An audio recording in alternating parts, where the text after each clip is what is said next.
రవికి పక్షులు అంటే చాలా ఇష్టం. వాటి మధురమైన కిలకిల రావాలు వినడం మరీ ఇష్టం. రవి నిద్ర లేవగానే తిరిగి దగ్గరకు వచ్చి నిలబడతాడు. అక్కడ ఉన్న పక్షులను చూస్తూ వాటి ధ్వనులు వింటూ తన దినచర్యను మొదలు పెడతాడు. ఇక్కడ ఉన్న పక్షులు ఎక్కడి నుండి వస్తాయో, ఎక్కడికి వెళ్తాయో. ఒకరోజు ఉదయం ఒక పెద్ద పక్షుల గుంపు వచ్చింది.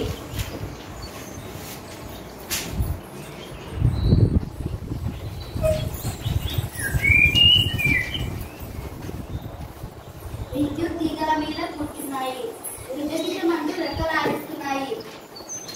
ఇదికి మాటికి ఎగురుతున్నాయి. వచ్చి అదే తీగపై వాడుతున్నాయి.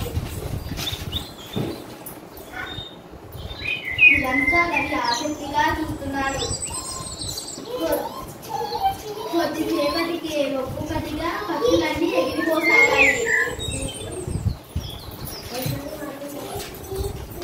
కానీ ఒక పిచ్చుక అక్కడే ఉండిపోయింది. అది ఎగరడానికి ప్రయత్నించింది, కానీ ఎగరలేకపోతుంది. రవి ఆ పిచ్చుకని చూశాడు. ఆ పిచ్చుక తీగలో ఇరుక్కుపోవడాన్ని గమనించాడు. ఒకసారి చూడు, అక్కడ చూడు, ఒక పిచ్చుక తీగలో ఇరుక్కుపోయింది. అది కాదమ్మా, ఇది రాత్రంతా అలాగే ఉంటే ఏమవుతుందో ఒక్కసారి ఆలోచించు.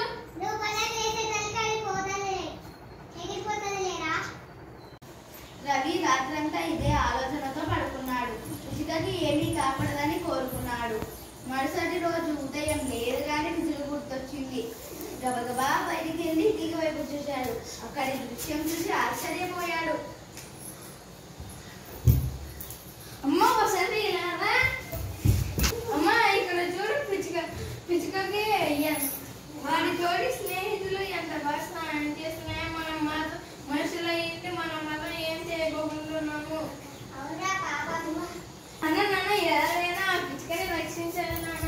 ఆ తీగ పని నుంచి తప్పించాలి నాన్న. సరేరా,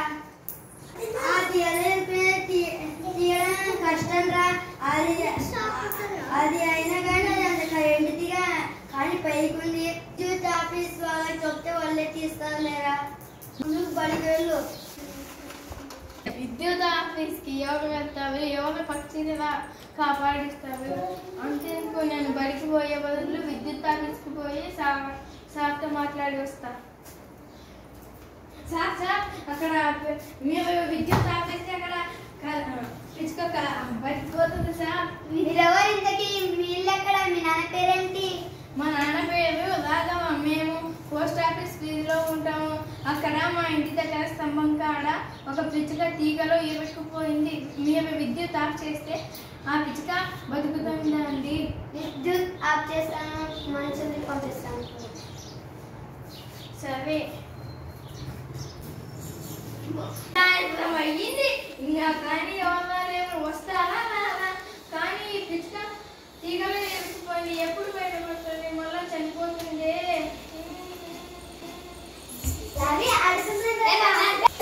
ఎప్పుడు వస్తుంది?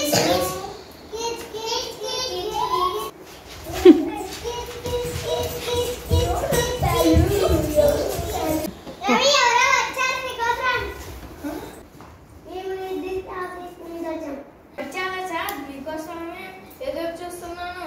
వచ్చాం. రండి సార్.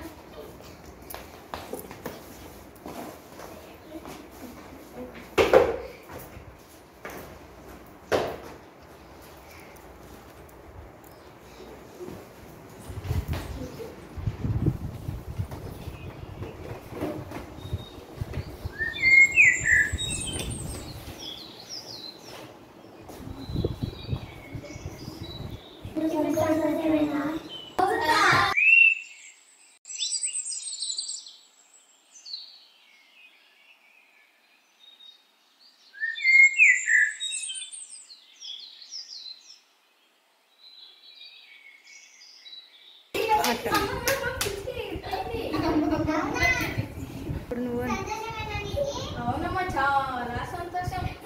ఈ పాఠంలో మనం నేర్చుకున్నది ఏమిటంటే, మనుషులైన జంతువులైన కష్టంలో ఉంటే మనం సహాయం చేసి వాళ్ళని రక్షించాలి.